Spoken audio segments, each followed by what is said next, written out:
I got a secret stash and I'm going to show it to you today. Hi guys, today I'm going to discuss wood, but before I get into how to render wood, I wanted to show you something, and this is basically for the newbie people who have trouble picking out colors that match with each other. I keep these, I don't really use them per se, but I keep them because I do teach private classes, and I love these because, well, this one's by Valspar. They give you the main color and they give you a whole bunch of professional matches that go with this. These are developed by people who have studied color theory and are really big into what's the hottest blends and trends. And that's why I like to keep them. I have them going back years and years. So this is my Valspar, some of the Valspars from this year. And you could see they have all the colors, and all I do is match my pencils up to them, or I tell other people to. And what I love about this is on the inside they give you examples of the different color combinations, so it's just another way for people to collect up their color matches and their color swatches and their combos. And there's hundreds of them out there, probably thousands that you can choose from, and they're always coming out. Every season they come out with different ones. So start your collections. Today we're going to be talking about trees. And in this picture I have some wood going around the mirror and then over here, but it's really not enough to do a really proper demo for you. So I'll do this in private and afterwards, but I picked out some other pictures that have better. Let's see. This is something that I did a long time ago. I love this book. Okay, I'm going to work on here because it's a tree. It's a nice one.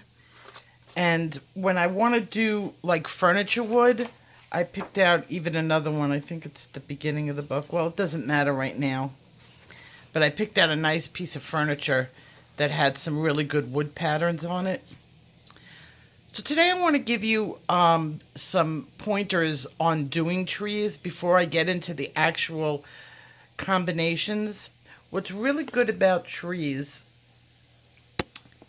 when you have a nice shape, like this is a perfect shape. This would be really fun to do. I don't know why I haven't done this one yet. You have your arrows. Remember when we talked about your the arrows where two areas come together that are always going to be dark? Well, the artist actually did some of them for us, but these would be all the areas that you would know is dark. So you're going to use a darker color. And like I said in the past, don't use your darkest color. Next, when you have things that are twisting, that's where your darkening is going to go. So here you have this thing like kind of twisting. This is more twisted. But here's an arrow, so you know that's going to be darkened in. And I always try to block in my areas first. Here's an area.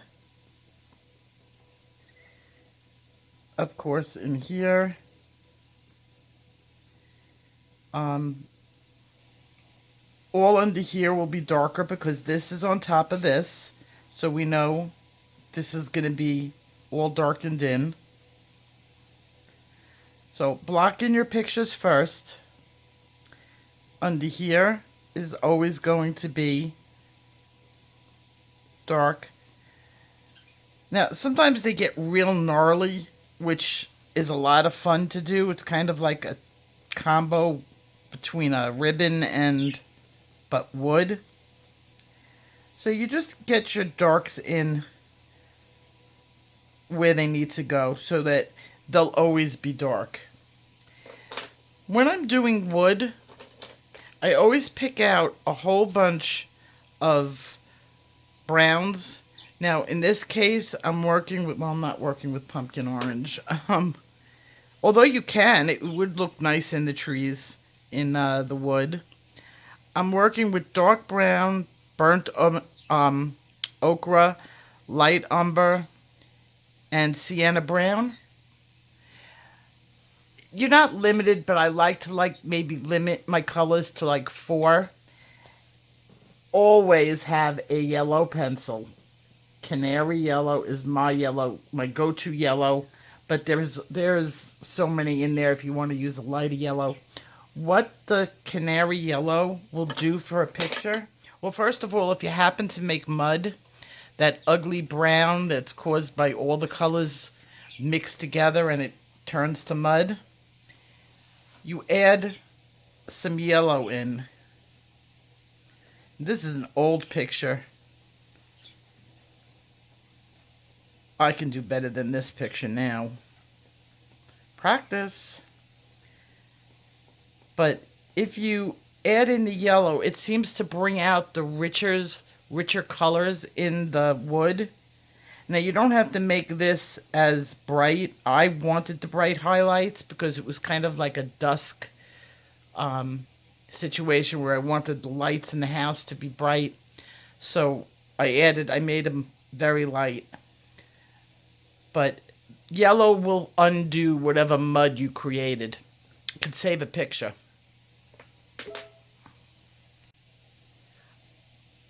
I'm actually going to do 3 areas on this. Not in this video. I'm going to need more than one video because I'm sorry, I was making people dizzy doing all my edit cuts, and I really don't want to do that. I don't want anybody to have a seizure, please. I like my followers, and I respect what you have to say. When you guys say I'm not doing something right, I respect it. Don't ever feel afraid of saying, Lori, you could have done this, or it's making me dizzy, or it's too loud or too soft. By telling me, you're only making me better. And I take everything people say very seriously, even if it's a small majority. If it's something I can do, like cut the music out when I'm talking, or don't cut into the video as often, I'll do it. And, this is a learning process, and you learn from people. What you're going to have to put up with is my birds. I'm sorry, I can't get rid of them. So, I'm going to do about a 5-minute demo for you, and then in my next video, we'll really get into it. I just was using this video as sort of a introduction into what I'm going to be doing. The 3 things I'm going to be doing are the trees.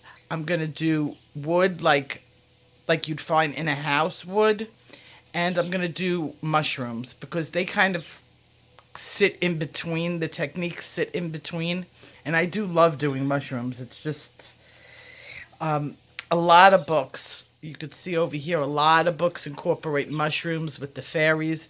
They all sort of take on the same theme.